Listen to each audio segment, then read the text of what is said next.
And go. Okay, everybody, we are back again.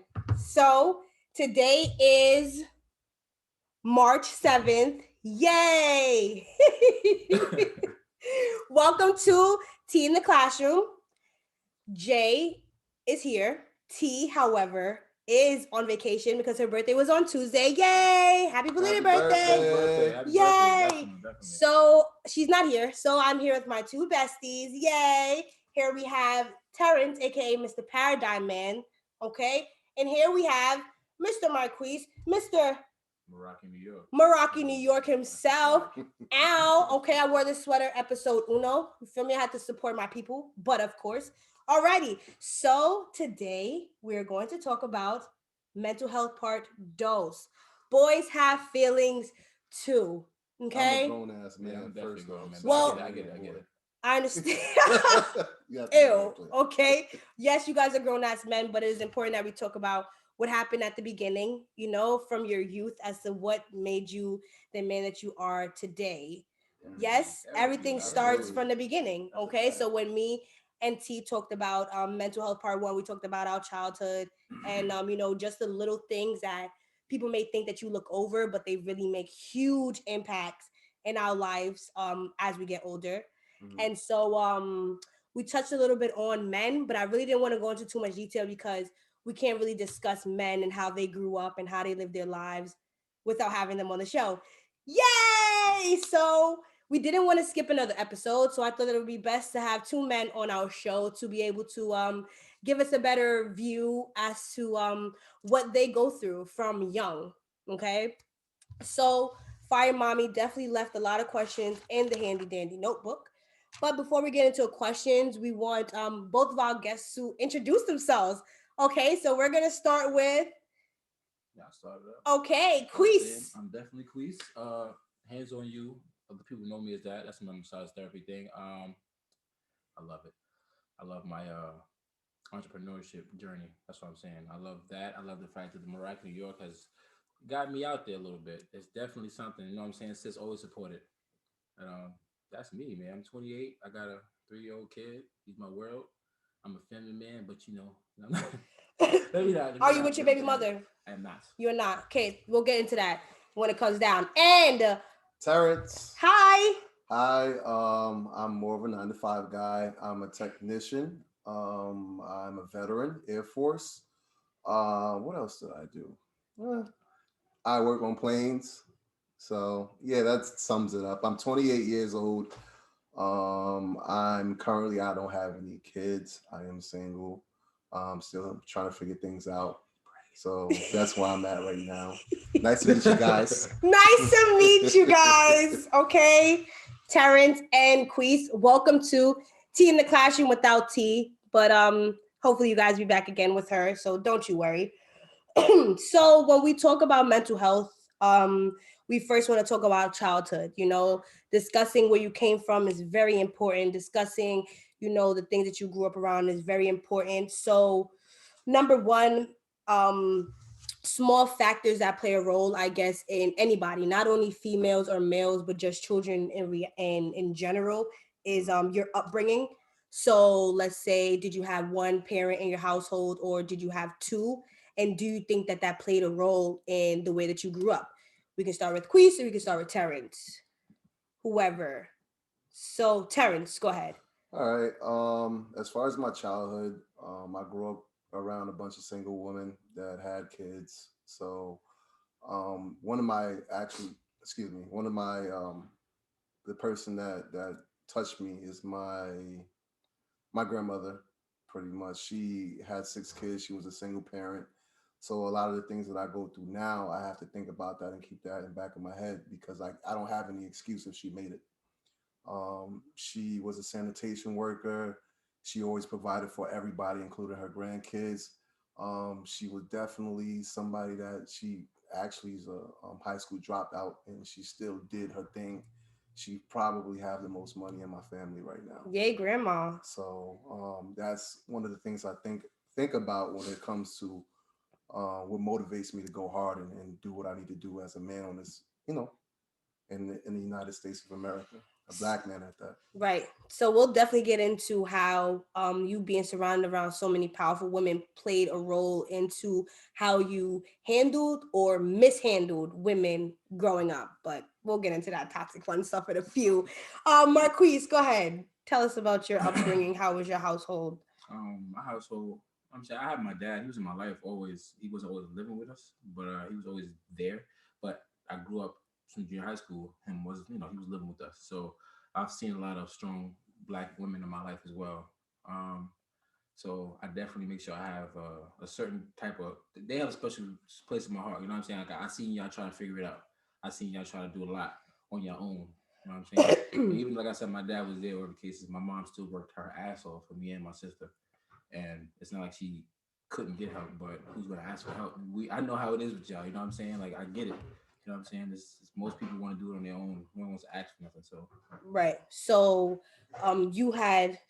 Marquise had a man in his life for a Absolutely. majority of the time. Absolutely. And unfortunately Terrence did not. So how do you think? So we're gonna just start off with the big question, like how is having or not having a male figure in your life affected you? So let me just talk a little about why this question is valid when it comes to black men and especially black men, not just men, but black men. Women, we tend to have our moms to go to, we tend to have our aunts, we have our cousins, we have mentors, maybe even in school, things like that we have to go back to and express ourselves. And when you don't have somebody from the home, your immediate family, that you have to express yourself, who is it that you felt you could talk to, or did you feel that you needed to keep it to yourself because you didn't have anybody? I want to start with Terrence. Um, I didn't have too many male role models in my life. I had, a couple uncles and stuff like that. A lot of my family was in and out of jail. So a lot of times where I just had women, I had great uncles and stuff like that. I think the biggest thing that I lacked in was having a man explain to me exactly the difference between a female and a male as far as emotional wise, and how to deal with that. I felt like that was something that I had to learn later on going through life and dealing with different women. I've always respected women on a deeper level because, like I said, I just gave you my grandmother is definitely very, and my mom is very important. My mom, she worked 7 days a week for a very long time to support me, put me through private school. So shout out to her too. They Yeah. held it down. My dad is a great guy. He just happened to get jammed up in the system like a lot of black men. Me and him has a great relationship now. Unfortunately, it would never be that father and son relationship because he was, he missed out a lot. He came home when I was in high school. So we still worked on our relationship, but it's not the same. A lot of the things Do you that feel like a majority of your your hardships and your trials passed by? Is that why you couldn't no, move? my mom always told me that no matter what's going on with your father, this doesn't determine about exactly what's going on with your life. You know what I mean? And she never talked bad about him. She loved him to this day. In a friendship way or as like a brother, or she understands what he went through. She never really asked him for anything, and they had a great relationship before that unfortunate event happened. So things happened, and this is the cards that I was dealt, and I understood that, and we made it work. I'm doing great today. I'm still got a lot of things to figure out, and I'm glad to be the person that I am now. It's all part of my makeup. So yeah. Any other questions? Awesome. Nah, so then I want to just say, how was it for you to one see Marquise to see him not there at the beginning, but then him just being there so frequent? Were you able to you feel like grow like a man a little bit more having somebody there for you? I guess because after junior high school, isn't that like a time when a man is starting to really go through, like a boy is really going through his process, and you really kind of need a man there for you to be able to go to, and it's much easier to have him in the next room than have him on the next block, so how was that? Do you feel as though it made you a stronger man, or made you? I definitely feel like my dad plays a major role in my life. He does. Like I said, he wasn't living with us, but he was always there. So it wasn't like he was absent. There was not a point in time he was absent. He was just not living with me. So it's like I didn't see him as often, but once he moved in, when you got that constant male figure, And my dad's a man's man, so therefore he tries to do completely just manly shit. So therefore, like, he'll just try to, he'll hold his end of the, you know what I'm saying, his end of the bargain and stuff like that. But when it comes down to talking about certain things, I didn't always go to my dad as often as I probably wish I would have, because I'm not a person that likes to sit for lectures. Let's just be real about it. I just didn't want to go through the lecture process every time. You just wanted to learn your own lessons and just like deal with I whatever want you to came. learn, just give me a short story. Don't make this up. Like, let's be real about it. You know what I'm saying? But all jokes aside, there's certain things where he'll try to, just come see him going through. He'll try to like, yo, listen, this is how I would go about it if I was you. But I'm also the type of person where I want to learn on my own. So I have a way of doing things. I'm going to listen to what you guys say. I'm definitely not going to take the same direct mistake as you. But if I see that I could have changed this and got success out of it, right, I'm going to try that route. And that's but that strengthened our relationship because it made us clash so much. When you clash so many times, it's like, what is it about you that's, you know what I'm saying? As a dad, you're not gonna give up, so therefore you didn't give up. So it's like, all right, what is it? Please understand that, you know what, you're an independent person. You're going to do what you want to do, no matter if you realize that there may be a failure. At the end, ahead. That's why I also second on saying I love the entrepreneurship, like the run to it. But definitely having that father figure in the house, it structured me the proper way. I feel like. When you're going through things, so you said that you wish that you would have reached out to him more, and you said that you really didn't have anybody. Do you reach out? So like, again, unfortunately you guys are going to speak for the Black men right now. Do you guys reach out? Like, do you reach out to somebody? Let's say you didn't have a father figure. Did you find some type of mentorship? Not so much mentorship, but did you find another strong Black man? Because I can't see a Black young man like looking at unfortunately, a Caucasian or a Spanish man. Like, he's gonna look for somebody that looks like him, that he can relate to. So did you ever find or look for somebody that you can talk to, that you feel as though you could relate to on that type of level? That's an interesting question. I don't think I directly went out and asked. But I was about to say that. Like, how do you find it? Like, mentorship can come from anywhere. It can come from a boss. Absolutely. Right. Or a teacher. You get what I'm saying? But did you find that? I had moments where me and my mom were going through some issues, and I had uncles that would sit there and talk to me about that particular situation. But as far as somebody actively in my life guiding me through things, no. Was that an issue to me? I think around the time of high school, I was really angry because I started to realize things about this country that I wasn't aware of before. I was, straight from South Side. Most of the people I seen was Black, a couple Mexicans here and there, Asians, you know what I mean? But that was it. When I went into high school, I was, dealing with a lot of other cultures that looked down on me.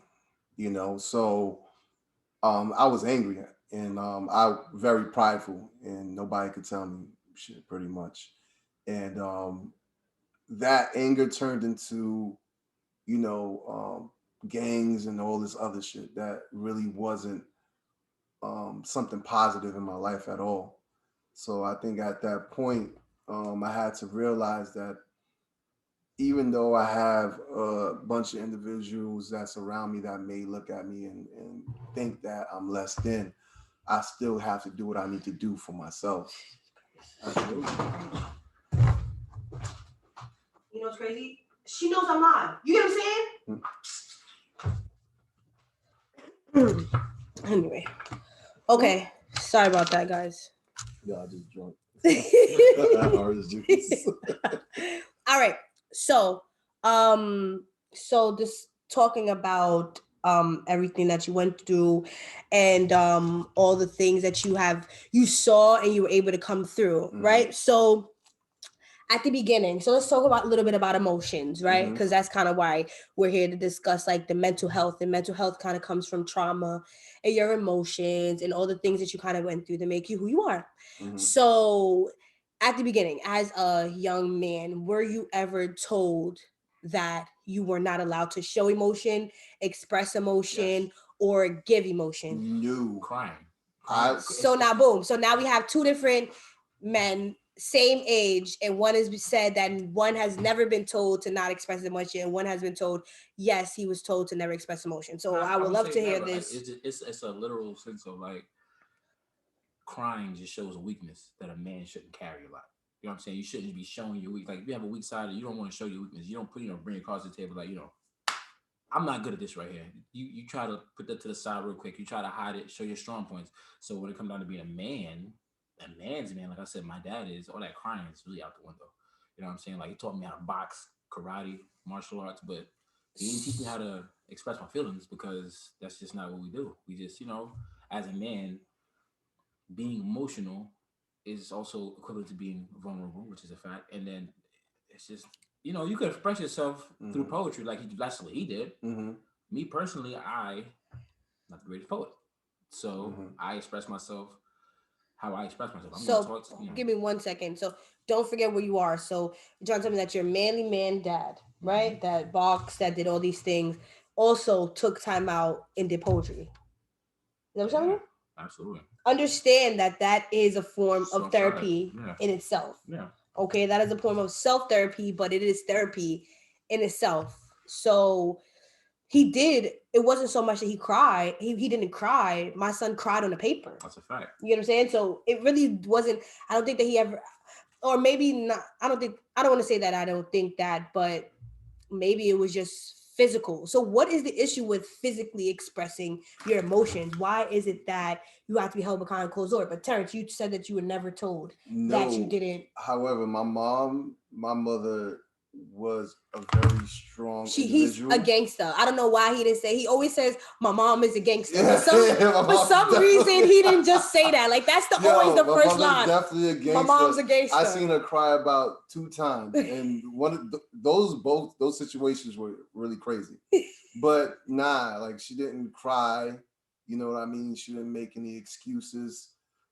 She honestly, as far as that she would probably tell me like, you need to stop acting like a little bitch. Probably. Like crying, she does. Yeah. No, but I'm not in a crying sense. It'll be certain things that emotional shit, I assume. Exactly. Yeah. Very emotional. So now what makes a man, why can a man not be emotional? We understand why. It wasn't necessarily about a man. Is that was how my whole family was. Like just no emotion. Talking about just like straight I'm talking gangster. about like a couple generations of some traumatic things, because like I said, my grandmother had 6 kids and she was a single parent. So there was a lot that went into that before that. So a lot of the women on my mom's side are not that emotional, period. You know what I mean? It wasn't, they were trying to tell me to do something because I'm a man or not. It's just like that wasn't necessarily there. You know what I mean? All my aunts are tough, plain and simple. Like the one that is probably a little bit more like more emotional is my aunt Jeanette. She's probably, hey, give me hugs. Is she the youngest? No, she's not the youngest, but she's tough in her own way too. Like that's just something that she does, but she's really tough in her own way. So you were kind of just built around a bunch of women that had no choice but to be strong. So it's like exactly. in itself, they made you the man that you are because they were just so strong. You didn't feel as though you would lack. I had a lot to live up to because, like I said, so you didn't feel as though you lacked anything. Is what I'm saying. You didn't. I didn't feel like I did lack. No, that's a lie. As far as a man, what I was a little bit upset about. It took me years to kind of figure out the difference between not just physically but emotionally, the difference between a female and a male. Like it's a big difference on how you got to handle a woman. And I feel like that's very important. I learned that later on, living with some female or dealing with different females on the difference. And I felt like a lot of the things me and my mom used to beef about is because I didn't understand that, and I felt like it was a lot of, imagine you got a strong Black female and she's trying to, like, there's that, she didn't really explain things. She's not the type to explain things. Like, it just was what it was. You're the child, yes, and I'm the mother. But a lot of the things that was going on is that she was emotionally reacting towards certain things. And I'm not the type to sit there and shut up if I've been like that. So just like her, I'm the same way because I'm not going to sit there and take, certain things or certain answers. Like, you got to explain that to me, or we're going to have an issue if if we don't work it out. My mom was not the type until later on in life, because my mom had me at 19. So she's 19. She had me at 19. So you have to think about in the early 20s and possibly somewhat 30s, she still had to figure some things out as far as how to deal with people herself. Right. And I understand that now, so I don't take it to heart. So that was a topic that I wanted to touch on just a little bit.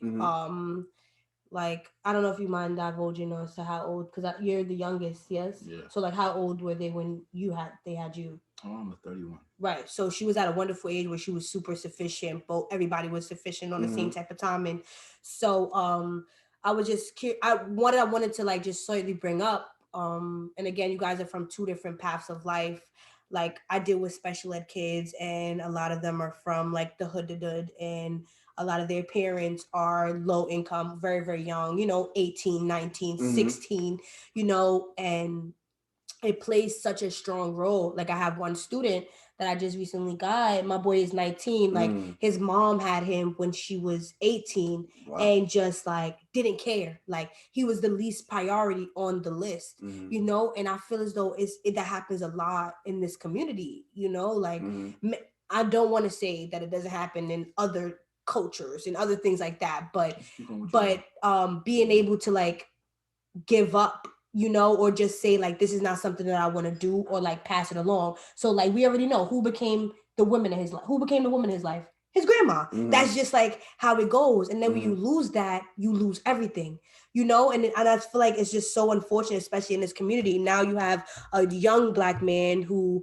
his mother abandoned him from young, because it was either she have her fun at 19 or she takes responsibility, and she's choosing to live her life. And then the grandmother has no choice but to step up, and then she can only do but so much. And then now you have an angry Black man. You have an angry young boy that doesn't know where to put any of these emotions, what to do. And so that was kind of where you guys are both, have wonderful families and things like that. But it's just like, what does one do when they have nobody, especially as a man in a society? Like, all you have is gangs. Like gangs is kind of like, gangs are in reality, like when we really make it cut and dry, gangs started off about love and family. You feel me? Like Crip, Tuki, like all that started off with him wanting to bring a brotherhood, a brothership within the community to make sure that everybody was on the same type of time. And it wasn't until 1, 2, 3, 4 happened and it became, a whole thing. But what a gang initially started off was a brotherhood, because there was so many people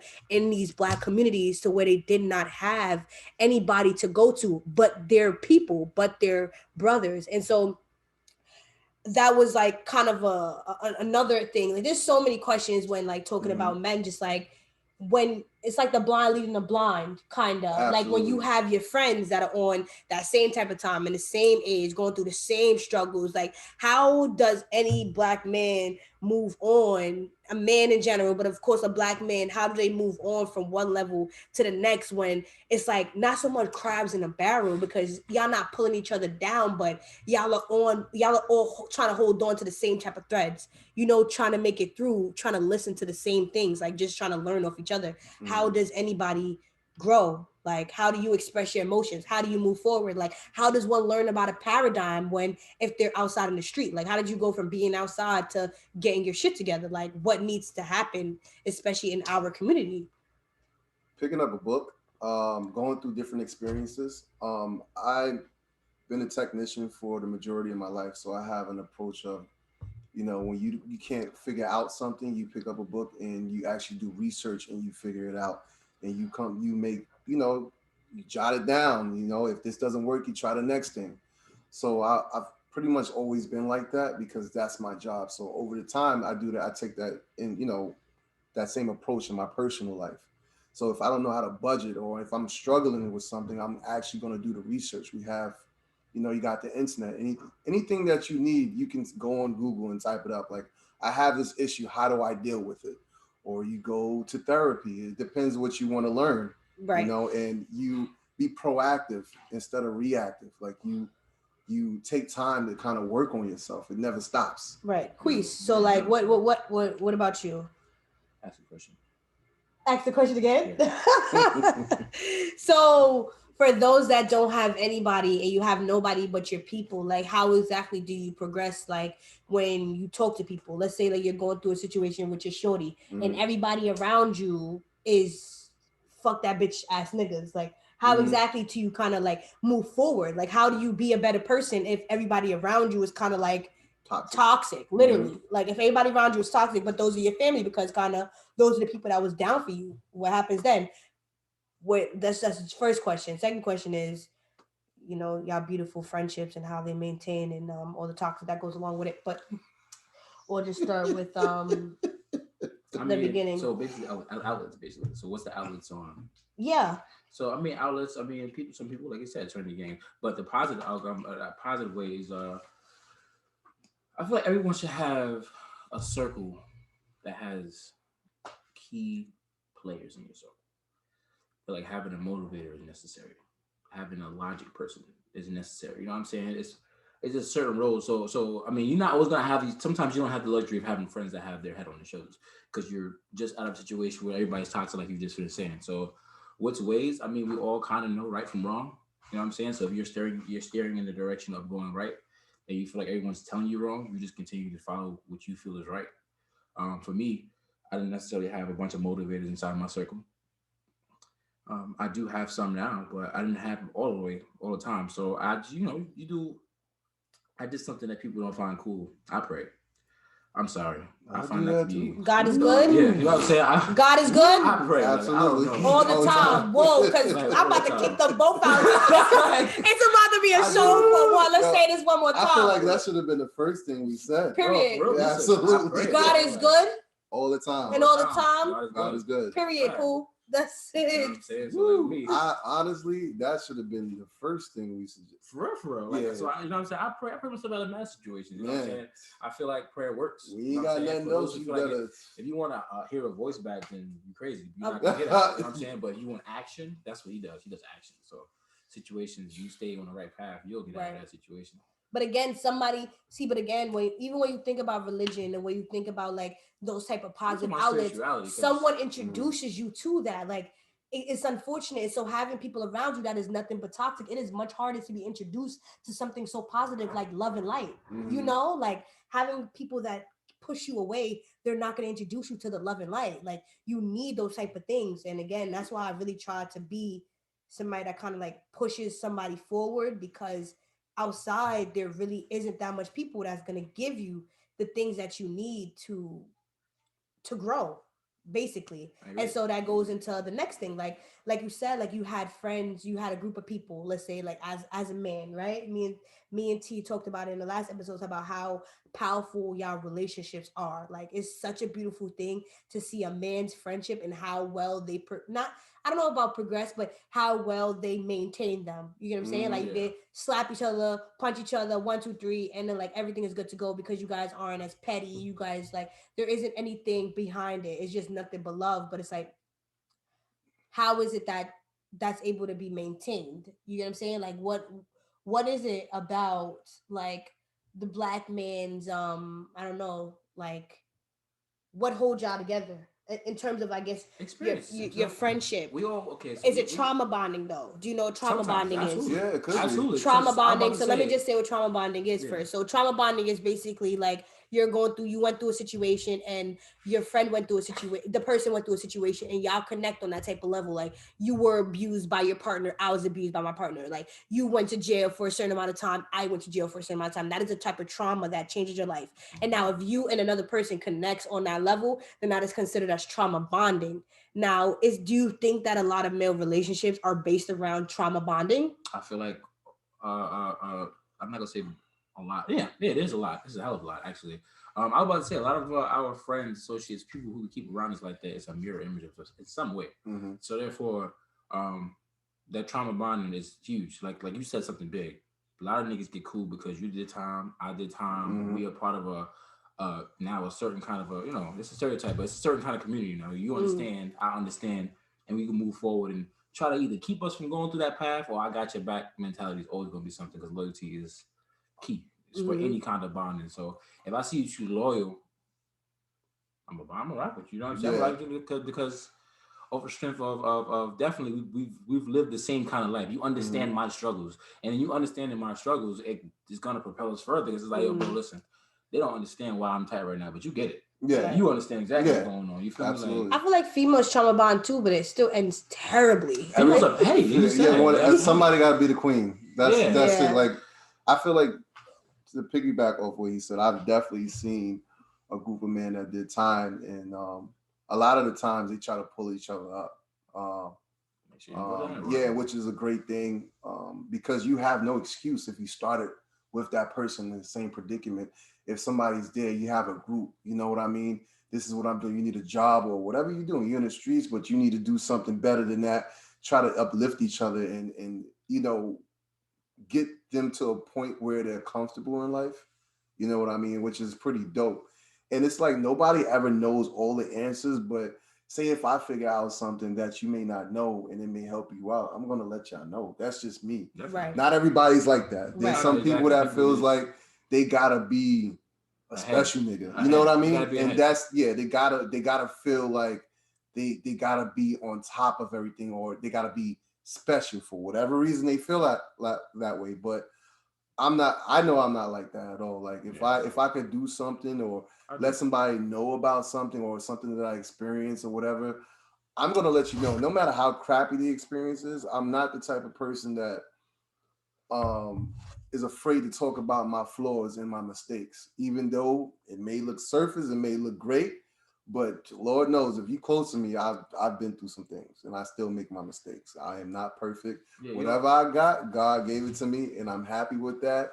And I think that was the biggest lesson for 2020 is to really appreciate what you have and treasure the people that's around you. Understand what love is. Understand that everybody is not perfect, but you have to actually accept them for who they are and just give them time to grow, which everybody needs. Everybody may be different on that note, but everybody has their flaws and the good things with them, and you just got to accept them. Right. All right. So, again, we're strictly talking about men, more specifically Black men, because we have two lovely Black men here. So T left us a lot of questions. So when discussing, how do you feel about, sorry for all of my I a lot, even at work, and I'm teaching a whole lesson and I'm fucking my bad. So in terms of relationship, right? Do you feel as though, I'm hoping that Cousin Mike gave this comment. Y'all know Cousin Mike. Okay? And so he gave this comment about you as a man, you are not supposed to express your emotions to your significant other. Like, that's what you're not supposed to do. Like, you're supposed to be there, but you're not supposed to express your hurt, your pain, your issues. You're supposed to hold it down. Now, I really want to know, because I feel like not only is it you guys, men, Black men really have this thing about being like really strong and really being extra and being, doing the most.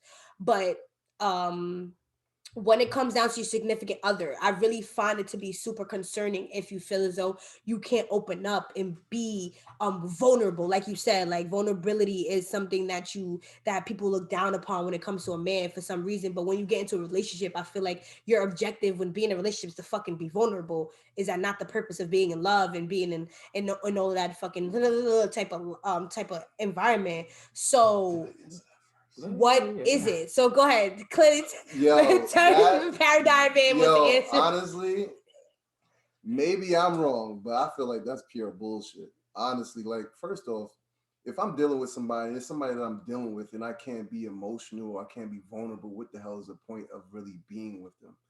I remember I went through one situation where, like, it was something simple. My mom, she had to go to surgery for some, cut a piece of her thyroid off. Just me thinking about my mother going through surgery, I was weeping. I'm not gonna lie, and my girl was there. I'm not gonna say like that. Things like that happen. Nobody wants to hear that their parents or anybody's going through surgery, especially when they raise you. So the fact that I can't be emotional and or cry and that makes me weak, I don't feel like that makes me weak, because everybody know, like, I'm not a weak person, but even some of my friends see me cry. Janika see me cry. It's not necessarily a sign of weakness. It's just, it is what it is. You're human. You're human. Exactly, I'm human. However, that's an excuse.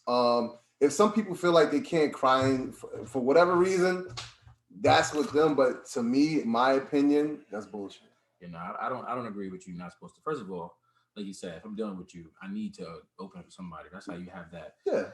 Overwhelming fucking feeling. Excuse me. You know what I'm saying? You have that overwhelming feeling where it's like, who do you open up to them? You know what I'm saying? So now you just walking around and going through depression, not realizing it. That's what I'm trying to say. You have to express yourself. Exactly. And this is what I'm trying to say. And that's what is so concerning with that comment, that even with your person, you can't express your deepest issues. Like, let's say you lost your job, you feeling broke, and then it'll go into another issue where, you know, Black men feeling the need so that they always have to provide, and then yada, yada, yada. But like, when you're with your person and that's supposed to be your significant other, you're supposed to be able to express, like, when you're going through like when you're going through something sad, something happens in your home, something happens at work, like, but it's mandatory for you to express yourself. I can say this.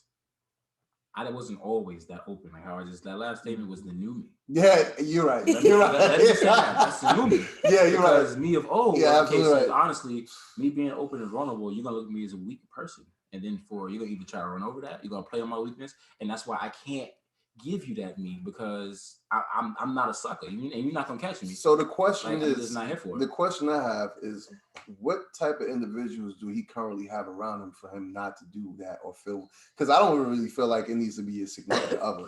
I feel like at this point in my life, anybody that I confide in, I can go through a moment and it's okay.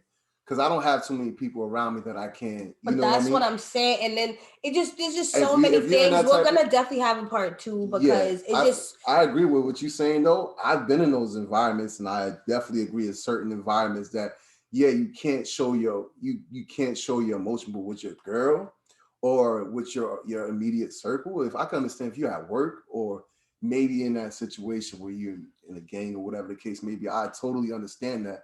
But shit, we about to be 30 in a couple years, so I don't know. It depends. It depends what if you allow your environment to take control of your mental health. And I feel like that's what it comes down to. Like with a lot of people, they allow their environment to take control of the decisions that they make, the money that you spend, the car that you drive, the clothes that you wear. Like, you really allow your environment to take over in such control that literally affects your mental health, because now the way that you move, you get what I'm saying? Like, for example, like, if you surround yourself around a bunch of niggas that don't fuck nothing but other people's bitches, then you're gonna always feel as though your bitches are gonna always fuck the next man. If you have a man that's doing this, and he's getting away with this, you're always gonna think in the back of your mind that this is gonna happen. Why, as men? Because this is really a big issue. I feel like, of course, with anybody, like, you hear situations, you hear stories, and that shit that affects you and your mental. But why is it that y'all put yourself in a place where y'all know y'all are gonna end up being toxic later on because of the environment that you put yourself in at the beginning? So, new me. New me won't really deal with nobody that I can't see my future with. But old me will go for the ride. It's just like, all right, where can this go? Let's see where the fun resides, because that's what it sounds like. You know what I'm saying? You don't know what you want to do. Where the fun resides. Where the fun resides. It sounds like I want to see where you want to go. You know, I don't know what's next, and that's excitement, and that's what people fuck up at. I feel like the old me would have invited anybody into that type of, like, as far as dealing with them. Like, it's different. Are you talking about like females, period, right? Yeah. Yeah. So if I'm dealing with somebody, on the person I'm in, and now, like, actually claiming them or being around them every day, is something about them that I feel like it could be something a little bit further. You know what I mean? Or they're definitely great as friends, or let's see what happens. Let's build on that. But if it's some chick that I just smashed, they're not going to have full access to me at all. You know what I mean? So that's the difference. I understand that people are different when it comes to that. You know, the casual thing, I get it. There's some people out there that they cannot be casual or have casual sex with people that they don't want to, And they don't see themselves dealing with, which is cool. Right. I get that. But not everybody's like I personally can't. I'm about to be 100 years old. Ain't no kind of. I didn't always get that. I get that now. I get that now. I can't be throwing this thing around But town hoping that it hits something. There's a difference when it comes to allowing complete access. You know what I mean? Or somebody that you want them to be around all the time. That's a difference. You know what I mean? I feel like it's key to having a mutual understanding as well, because you might want me around all the time. I don't want to be there. Don't be that vulnerable. And it's not me being an asshole. It sounds like it though. It's cool. I understand why I sit in life, but I would rather you save your heartbreak for later. You know what I'm saying? Because if I'm not in a place where I'm gonna, I want to be in your. In your space, you need, you know what I'm saying? I again, totally we discuss this all that. the time on every episode because it is me and Tiana, so we're female, so we address this, especially me because I'm a needy ass bitch. So it's unfortunate. The moment you tell me that I have to pull back, I'm shut down. There's no ifs, ands, or buts about it. If you tell me that we got to take a step back or we got to figure things out because of next. Again, next. Why prioritizing your relationships is very important. No matter what, everybody has 8 things. Like she just expressed herself or about things about herself. That's her. If she needs to work on that, that's up to her. that's cool. Wow, that was my best friend. Let me know. that's cool. Reminded me that shade. That's cool. It's not shade. It's a fact. Shade. But like I said, everybody has something to figure out. Like me, I may not necessarily be ready for a relationship, no matter what the case may be, or the person energy is just too much to deal with, and I can't deal with it. So I may remove myself to kind of be at peace with myself, so I can kind of figure out what's going on. It's the only way you can do it. Only way you can do it. It's the only way you can do it. And honestly, it's not a bad thing sometimes. So if I tell somebody that, hey, listen, I'm definitely a type of person that understands how much my peace of mind is very important. Right. And I need to kind of remove myself so I can, go back to think about things. Right. And process things that's happening in my life. I need that time. It's important. Because without it, I'm not even going to be able to, I wouldn't even know how to pay a bill if I didn't have my peace of mind. I know that about myself. So if I have somebody that's taking away too much or I can't be at peace with them all the time, I have to remove myself. Now that's a number one requirement for me. That's the starting requirement. And then after that, let's see, we can build off of that and see exactly what's going on. What happens when we go through conflict? Am I still going to have my peace? Are you going to have your peace? How do I deal with those type of things? How do you deal with certain type of things? So now we just observing each other. Yeah, hear this guy? And then we build from that. Facts right now. Yeah, so it's a lot of things that people just rush into things, and that's an issue because you don't know who you're dealing with, and that's cool. Nobody really knows who they're dealing with, but you got to take. I want y'all to see my eye rolls. Yeah, I can't see it with the glasses on. Like, understand how I get these conversations all the time. Y'all hear me talk about on my podcast. This is me in real life. I'm super needy. I'm super annoying. I'm super stubborn. And so my son's forever trying to humble me, bringing me back to baseline. Like, sis, you gotta chill. You gotta. But just to piggyback off that, I feel like a lot of times people skip the main process of a foundation. Yeah. What is your friendship? Like, do I know your character enough? Because people don't want to, you know what I'm saying? After sex, it's hard for people to even see your character. All they see is, oh shit, this is some more sex. Like women and men, it's the same thing. I'm not gonna, it's not. I mean, maybe everybody has their own personal adjustments on that, but a foundation is needed. So a lot of times, and it's probably toxic. That's what they call it these days. But it's probably toxic to start the sex period without having that full friendship period play out. But it's just like, is it toxic? Because at the end of the day, it's not so much toxic. It's toxic when you can't stop it after the fact. So it's like, let's say that you see that it's happening, you bone, you're like, this is not for me. But then you keep boning, allowing the toxic to continue because now the sex is better than the fact that you guys are trash together. Sure. You get what I'm saying? And that's when it goes down. For no reason. Yeah, it's just. And that's part of the I remember that we are not 20, so it's a lot of things that we gotta learn. So we can't go through these experiences, right? And it's not supposed to be always a traumatic thing. You're supposed to learn something from it.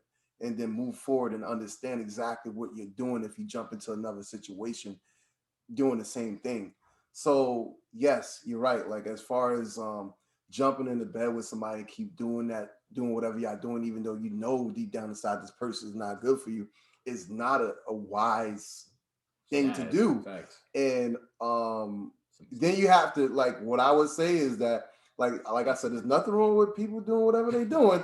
However, if that person is that y'all personalities are not clicking or something is wrong, you see a red flag, then it's okay to pull back. Oh, what to say? It's okay. Listen, I got okay. No It's not necessarily, it's not a bad thing to fall back. Like, hey, listen, I understand we had a good time. I still got love for you, but at the end of the day, this is not going to be this type of relationship. So let me just pause you right there. Again, okay. I talk about Terrence. The hardest talk I ever had, by the way. Yo, they don't listen. They want to do their own way, but I'm counseling. I'm going to go there. So like, Terrence is always gonna like really give you things clear cut and dry, like as to how it is. Mr. Paradigm Man, he really like tries to like transparency is key. Get you to really like understand that he would like forever give his own situations and scenarios that are not as intense as yours. Okay, but just to give you better understanding that he understands where you're coming from. Just to understand where you're coming from, but everything that he says makes perfect sense. You just got to get past the fact that he has a condescending tone, but it's always because his voice is just so me. At peace. Yeah, I understand that I had to get adjusted to his tone of voice. It is not that he is trying to make us all feel like shitty, below peaceful people. He just has such a calm manner. He stays at baseline so well.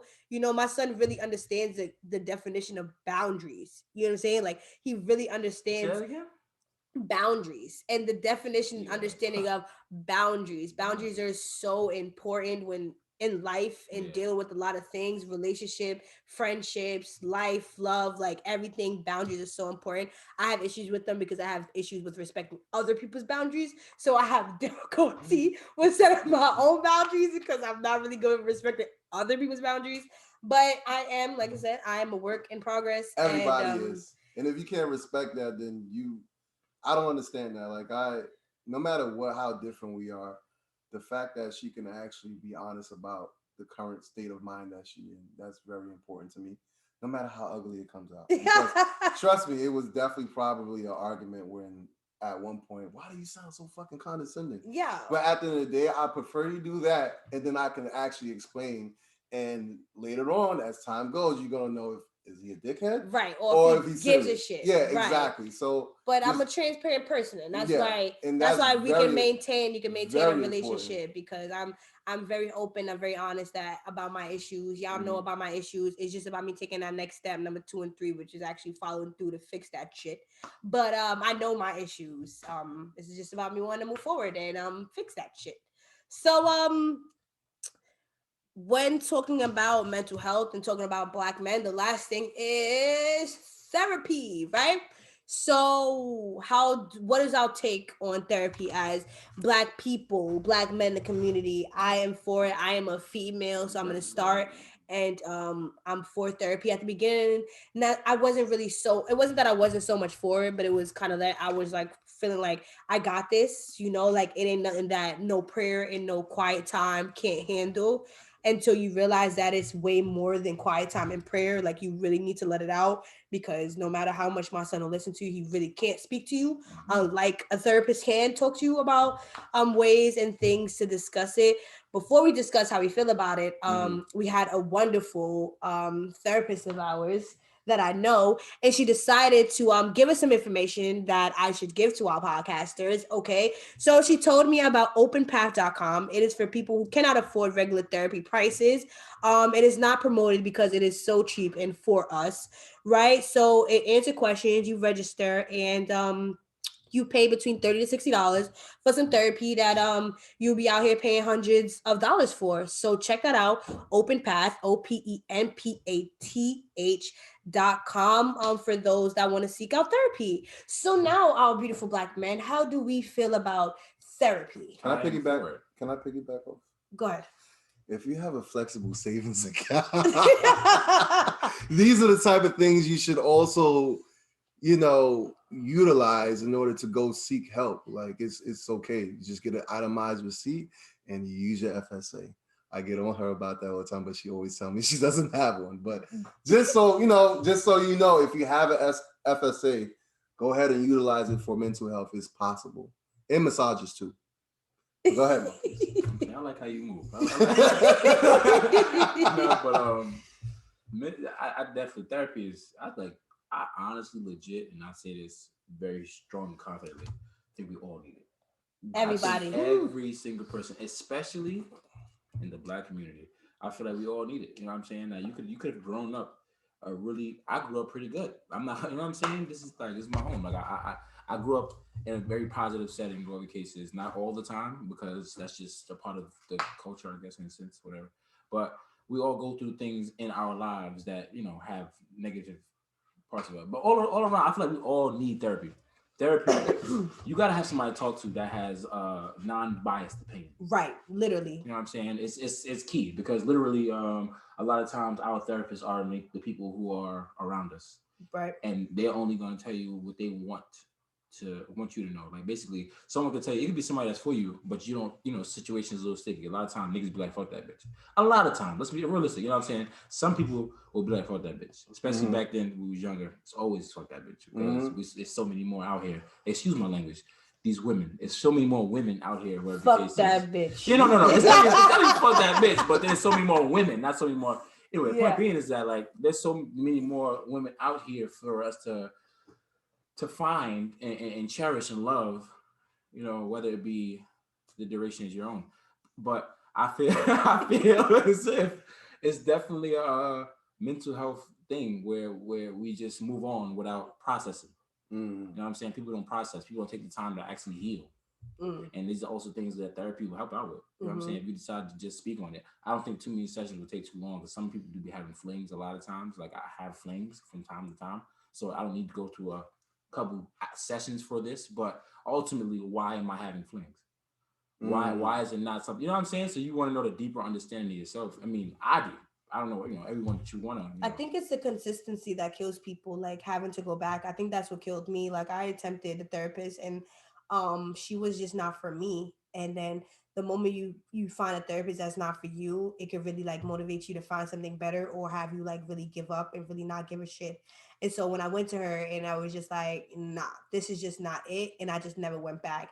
I've gone through, like I've discussed on multiple episodes of our podcast, that I've gone through trials and tribulations, which has caused for me to have to like really consider a lot of things. And there are a lot of hotlines. Like, you call they get paid to listen to you. Understand that. Call the suicide hotline, call the suicide prevention hotline, call the quick therapy hotline. They're free. They are super duper free. A lot of 1-800 numbers. They are there for you. They're there for you. Like, I remember, like, fucking 7 years ago, 6 years ago, me and my ex going through something, and I'm tight, and I'm just like sitting outside the crib. Like, this is before, I smoke. This is before everything. Like, there's no outlet. I'm just going through my emotions, and I'm dead ass in front of my crib on my porch, like chopping it up with some 1-800 suicide lady. I'm not sitting on a bridge. You know what I'm saying? Like, I'm not sitting on top of nothing, but like, I'm really at a point where like, I'm just out of my mind. Like, it is okay for you to be out of your mind. Like, it is okay for you to be at a point where it's like, yo, I need somebody. And that's why it's important to have friends. It's important to have somebody that you can go to, somebody that you can have somebody to talk to conversate with. Like, yo, my son, Terrence, understand, I've called this man's phone 5 a.m. Yo, I cannot go back to sleep. I need you to just chop it up with me for a little while. It's important to have that support system, and unfortunately, like I said, like, it's unfortunate a lot of people do not have that behind you, but you need to find it. Is it not important that you have something? Even if you don't have people around you, it's important that you have something to let it out with. And again, that's why it's so concerned that you have somebody that you lay with all night long. You can't express yourself to your significant other. What's the point of having a partner if you can't express yourself to said partner? So it's very important that you really, like, you have to express yourself. You cannot hold it in. It's dangerous to hold it in. It's very dangerous. And that's why I really want to talk about it. And Fortunately enough, these are two of my friends and they're mature adults. That's why they're able to handle me. But maybe I need to find just a little bit more, I wish I had a little bit more people. Like, I think we may do another part of it because I really want to know other aspects. You guys are too mature. Yeah. Sorry. You guys really went through all your trials and tribulations and you guys were able to come out successful and you both had wonderful people around you that was super able to help you maintain and be like wonderful in life. I think we're definitely going to talk more about the community, but more so about like women and men in the community, because the top 5 Black stressors of a Black man is money, racism, jobs, family, and health. And 3 of those things have to do with vagina. And so I think that it's important. So money, females. I don't want to say like in terms of the Black men in the world and how you guys feel, especially in this generation. Like there tends to be a lot of concerns with the fact that if you don't make money, then you won't be able to be successful, like, or you feel less than as a Black man, especially when it comes down to significant others or having a partner. Like you want to be able to be the provider as a Black man. That shit is extra important to you. You get what I'm saying? Jobs is being a provider. You know what I'm saying? Having that additional stress of you having to go extra hard, not only for yourself, but for your child, for your baby mother, for your family. You know what I'm saying? Family, child support, baby mamas, like all those things also have to do with females and all that stuff in the community and health. That's what I'm saying. Like a lot of things have to do with both hands, because we females play parts in how Black men feel about money, about why they have to go so hard, why they have to hustle so hard. Unfortunately, some Black men will say that they just want to simply buy a house for themselves. Other Black men will say because they need to get bitches with it. Other Black men will say that they needed to stay alive outside for other niggas in the street. You get what I'm saying? Like there's so many different aspects as to why Black men are stressed about these different things. We know all about racism. We can go on and on and on about it. As females, we can address that as well as to the stresses that we have.